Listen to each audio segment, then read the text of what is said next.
big imagination? Well, you're not alone. The girl in this book has a big imagination too.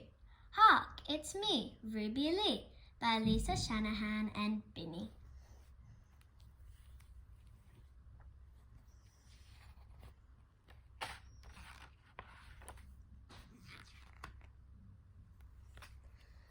Ruby Lee loves pockets, peaches, puddles and polka dots. She loves humming and hopping and handstands at dusk. She loves tadpoles, gumboots and grand adventures and George Papadopoulos, her best friend in the whole wide world, and helping. Ruby Lee loves helping.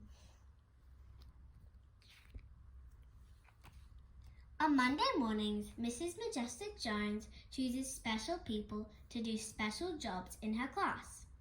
So far, Ruby Lee has been in charge of the clock, the calendar and the lunchbox basket. She has been a table helper, a line leader and a whiteboard cleaner. But she has never been a messenger, even though she is the best in her class at announcing. Hark, it's me, Ruby Lee, she says. Fear not, I am the bearer of good news. Hark, it's me.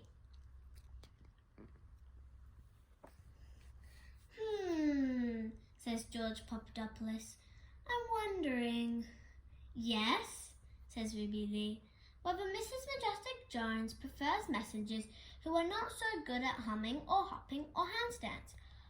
Oh, says Ruby Lee. So you mean like all the quiet and still statue people, like Sienna and Vienna? Exactly, says George Papadopoulos. Perhaps it would help if I was very quiet and still? Maybe, says George Papadopoulos. You could always give it a try. Yippee! Says Ruby Lee, hopping about on one leg. But the next Monday, when Mrs. Majestic Jones chooses special people to do special jobs, Sienna is chosen to be the messenger once again. At recess, George Papadopoulos shares his peach. Never mind, Ruby Lee, he says. There's nothing wrong with being the litter patrol officer, except for when you have to be one all the time, says Ruby Lee. But see how all the birds love you. Only because I save them the best scraps. Maybe next Monday, suggests George Papadopoulos, you could try being very quiet and very still. The very next day, Sienna and Vienna are both away, which means, says Mrs. Majestic Jones, we will need to choose a different messenger. Forests of arms rise. Ruby Lee sits quiet and still as a statue.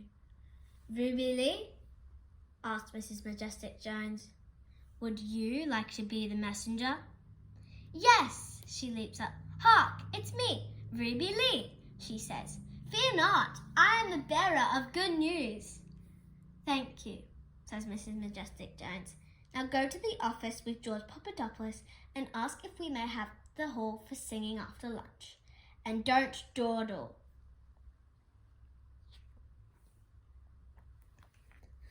Now, George Papadopoulos, says Ruby Lee, only the most interpretive messengers will make it across the desert, past the Spockle Fockle. Oh, Ruby Lee, groans George Papadopoulos. Hark, says Ruby Lee, fear not. Muddled, says Mrs. Majestic Jones. What do you mean you've muddled the message? Was it before or after lunch? Asked Ruby Lee. Oh, for goodness sake, take this note. Now, George Papadopoulos, says Ruby Lee, only the most valiant of messengers will make it over the mountains, past the Skawinka. Oh, Ruby Lee, groans George Papadopoulos. Hark, says Ruby Lee, fear not. gone, says Mrs. Majestic Jones. What do you mean the note is gone? Perhaps it slipped out of my pocket, says Ruby Lee. Oh, for goodness sake, this time let George carry it.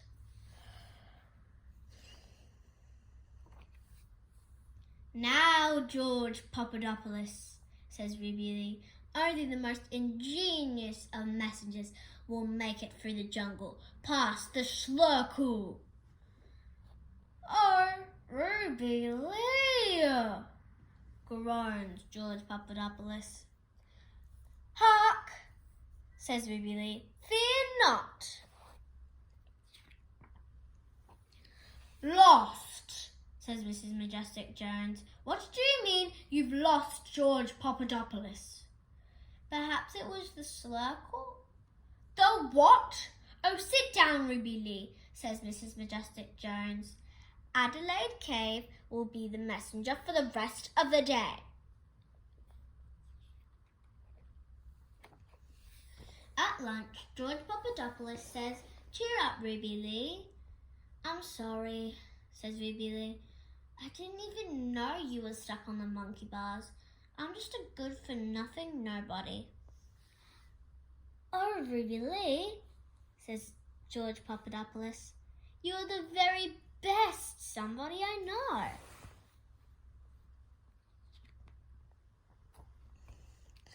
Then, one afternoon, a pigeon flies into the classroom. Sienna squeals and squeals, why-yee-ka-yee! And Vienna darts and dashes, flopping and flipping, while the pigeon swoops and loops, and even poops. The whole class shrieks and dives. Yow! Mrs. Majestic Jones cowers behind her desk. Help! Cries George Papadopoulos. Ruby Lee leaps up. Hark, it's me, Ruby Lee, she says. Fear not.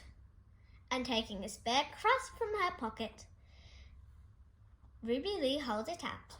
She stands quiet and still as a statue until the pigeon alights upon her arm and she gently carries it out the door. On Monday mornings, Mrs. Majestic Jones chooses special people to do special jobs. Every week, Ruby Lee is the special emergency officer. Every single day. And that was Hark, it's me, Ruby Lee. I hope you enjoyed this fantastic book. See you later for more Lara's Book Club.